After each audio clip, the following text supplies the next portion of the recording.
ఎలా ఫీల్ అవుతున్నావు? నీ అభిప్రాయం ఏంటి? మంచిదే కదా బ్రో, ఆడవాళ్ళకు మహిళలకు ఉచిత బస్సు ప్రయాణం చాలా మంచిది.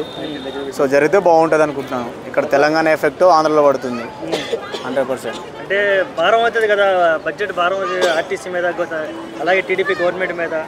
ఎందుకు భారం అవుతుంది? వాళ్ళు ఇచ్చిన హామీలు నెరవేర్చేదానికి కదా. నెరవేర్చలేదంటే నువ్వేమంటావు? ఇదే ప్రశ్న, ఎందుకు నెరవేర్చలేదు అంటావు కదా. నీకేం నొప్పి అవుతుంది? ఇప్పుడు మహిళలకి ఉచిత బస్సు పథకం ఇచ్చినందువల్ల ఆల్రెడీ ఇక్కడ తెలంగాణలో మగవాళ్ళ మీద భారీ బడ్జెట్ పెరిగింది, చాలా మంది సఫర్ అవుతున్నారు. ఏ మగవాళ్ళు? కొట్టుకోవటం. నేను మగవాడిని, నా మీద ఏ బాధ పడలేదు. నీ దగ్గర అంటే డబ్బులు ఉండొచ్చులే, బాగా నీకేదో మంచి బ్యాక్గ్రౌండ్ ఉండొచ్చు, డబ్బులు ఉండొచ్చు, దాన్నే ఉంది. చూసావా నా దగ్గర డబ్బులు ఉన్నాయి? మీరు నేను చెప్పానా? నువ్వు చూసావా? ఉండొచ్చు. కాబట్టి మరి ఇటువంటి ప్రభావం కూడా ఉంటుంది కదా ఆంధ్రప్రదేశ్లో. ఏ ప్రభావం ఉండదు బ్రో, మంచిగానే ఉంది, బ్రహ్మాండంగా నడుస్తుంది. తెలంగాణలో ఏవైతే పథకాల ముళ్ళు అయినాయో అవి అక్కడివి. తెలంగాణలో ఫ్లాప్ అయింది కదా అసలుకి. ఎవడన్నాడు నీకాడు? మరి ఆర్టీసీ సమ్మె కూడా జరగడానికి మొన్న అందరూ ఆర్టీసీ సమ్మెనా? వాళ్ళకు ప్రతి ప్రభుత్వంలో 2 సార్లు సమ్మెలు చేయడం అలవాటు. ఒకడేమో ప్రభుత్వం స్టార్ట్ అయ్యేటప్పుడు, ఇంకోటేమో ప్రభుత్వం దిగిపోయే టైంకి. అర్థమైందా? గతంలో కేసీఆర్ గారి పరిపాలనలోకి నాకు ఇట్లనే, అంటే 2 పరిపాలన, అంటే 2015లో గవర్నమెంట్ స్టార్ట్ అయినప్పుడు ఇలానే, 19 ఇలాగనే జరిగింది. వాళ్ళకి ఏదో కావాలనుకున్నప్పుడు ఏదో బస్సు అనేది చాలా ఇష్యూ పెద్దగా అవుతుంది కాబట్టి దాన్ని వాళ్ళు అడ్డు పెట్టుకొని వాళ్ళకి ఏదో కావాల్సింది తీసుకుంటారు. ఇవంతా డ్రామా. లేకుంటే ఇప్పుడు లాస్ట్ టైం కేసీఆర్వి అన్నారు కదా, 10 రోజులు రాకుంటే వేరే వాళ్ళని రెగ్యులర్ చేసి పడేస్తా అంటే, వీళ్ళు అదే చేస్తారు. దొరికింది కదా అని చెప్పేసి ఇష్టం వచ్చినప్పుడు వాసిపోతాం, మాకు ఇష్టం వచ్చిన ప్రమోషన్ కావాలి, ఇష్టం వచ్చిన శాలరీలు పెంచుకుంటూ పోవాలంటే కష్టం. అంటే ప్రతి ప్రభుత్వంలో 2 సార్లు శాలరీలు పెంచడం ఎవరి తరం కాదు, ఇది కాదు.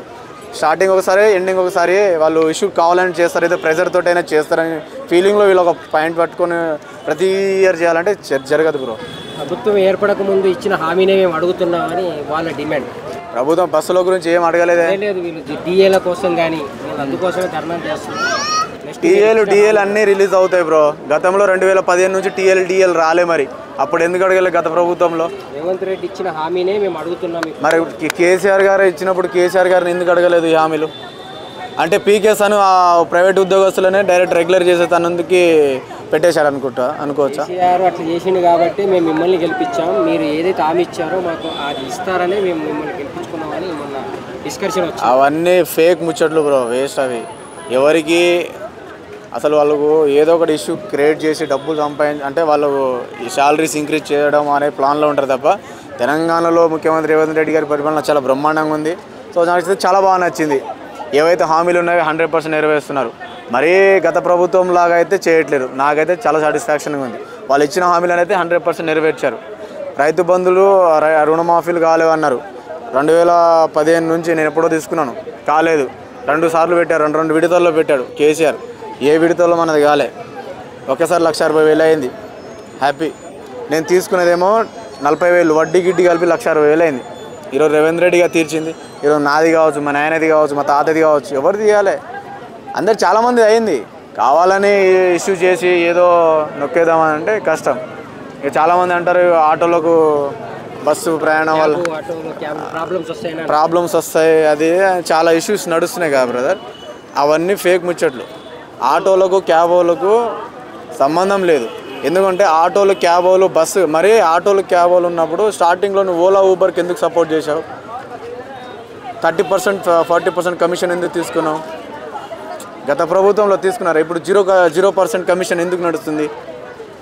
ఇప్పుడున్న ప్రభుత్వంలో ఆటో డ్రైవర్లు కానీ అదే క్యాబ్ డ్రైవర్లు కానీ 0% కమిషన్ ఎందుకు జరుగుతుంది? 400 ఆర్డర్ కొడితే 120 రూపాయలు వాడే తీసుకుంటాడు. 300 రూపాయలు కొడితే 100 రూపాయలు వాడే తీసుకుంటాడు. 30% తీసుకుంటాడు. మరి ఈ ప్రభుత్వంలో ఎందుకు తీసుకుంటలేరు? అవన్నీ ఎడిగిపోయినాయి. అవన్నీ మనం అబ్జర్వ్ చేయము. ఆటోలు బతకట్లేదు. ఆటోలు బ్రహ్మాండంగానే ఉన్నారు, అందరూ బ్రహ్మాండంగా బతుకుతున్నారు. నేను ఆటో డ్రైవర్ని ఒకప్పుడు, ఇప్పుడు నడుపుతున్నాను అప్పుడప్పుడు. ఓలా ఇప్పుడు ఎవరైనా ఏ ఆటో అయినా బ్రో ఇప్పుడు మీ కమిషన్ ఎంత బ్రో ఓలా అని అడుగు, 0 కమిషన్ అంటాడు. అప్పుడు కేటీఆర్ పరిపాలన ఎలా ఉండే బ్రో కమిషన్ అంటే 30-40% అంటారు. మరి ఎవరు డబ్బులు తీసుకున్నారు, ఎవరు జనాలను మోసం చేశారు, ఎవరు జనాలను నాశనం చేశారు, ఎవరు జనాలను ఆగం పట్టేశారు ఆటో వాళ్ళకి తెలుసు, ఆటోలు ఎక్కిన వాళ్ళకి తెలుసు, ఆటో బుక్ చేసిన వాళ్ళకి తెలుసు, బుక్ చేయించుకున్న వాళ్ళకి తెలుసు.